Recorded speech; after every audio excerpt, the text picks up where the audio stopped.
Hello and welcome to North Star Stamper. I'm Susan Kramer. I'm an independent Stampin' Up! Demonstrator in Minnesota.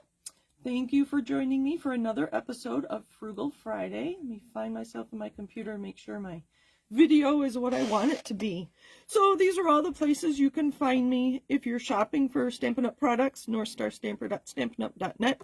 NorthStarStamper.com is my own personal website that I maintain, so anything that I'm offering in addition to what Stampin' Up! Offers, I will put here. And if you need to contact me, Susan@NorthStarStamper.com is my business email. So today we are working on something that I kind of started last week.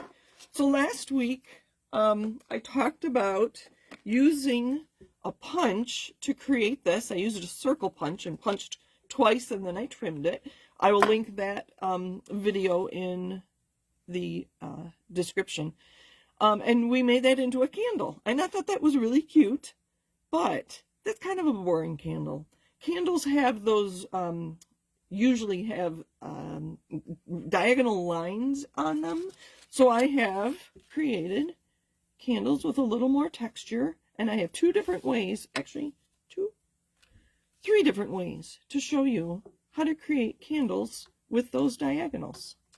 All right, the easiest way is an embossing folder, and that's what I did with this one. I just put a strip of 3/4 of an inch is what I'm using here, and I happens to be 3 inches, just whatever.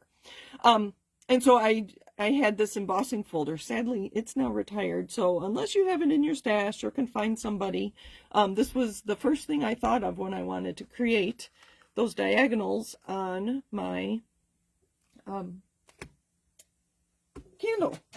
The second way was to use our, I don't even know what this is called, Stampin', I can't think of what this tool is called. I'll put it in the description.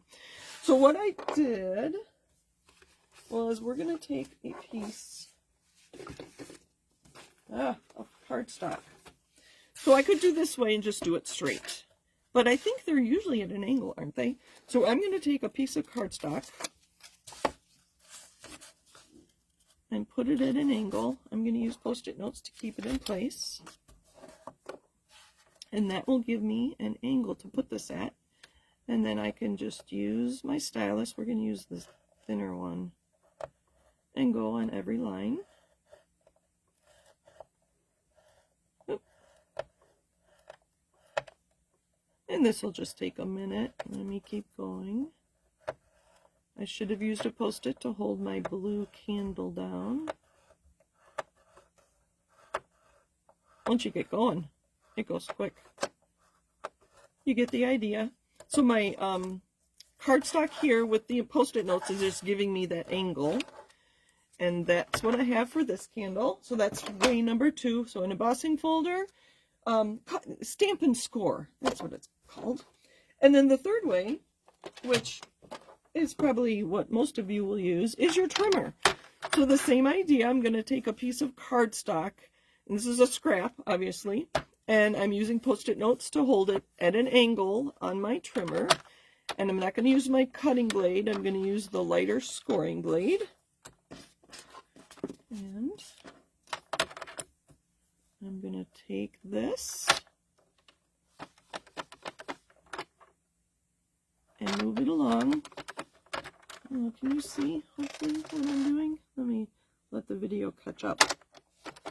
There we go. So it's not going to be as even. I could mark on here, use a ruler. Oh, there we go. See, all the ideas are coming now. I could have put a ruler here and then move this along 1/8 of an inch. So there, 1/8, move it 1/8, mark, move it 1/8, move it 1/8, so that my embossing was even. But I think it'll add some interest if they're not even. Let me make sure I'm still in camera here. It's easy to go off camera. So I'm using a piece of cardstock here just as a guide. I was using washi tape, but it's so thin, it was hard to keep it straight. You get the idea. Let's see what that looks like. So obviously here, my idea was to use it as a candle, but you could do that for add any interest. Oh, look at that. That's cool. So this was my trimmer with the scoring blade. This was the Stampin' Score tool. And this one was the embossing folder. That's not true. The embossing folder was more even than that. This was the embossing folder. So there you go. 3 ways to add some score lines to a project. It'd be interesting to put it, just use it as an accent on a card, or, you know, so many ideas. But that's how I'm going to get my candle stripes on this card. And I'll probably make a few more because I think it's kind of cute. So again, watch last week's video to see how I made my flame.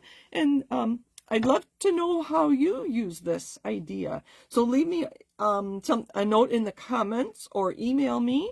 Again, like, comment, and subscribe to my channel so you can find out when I upload more videos. Have a great week.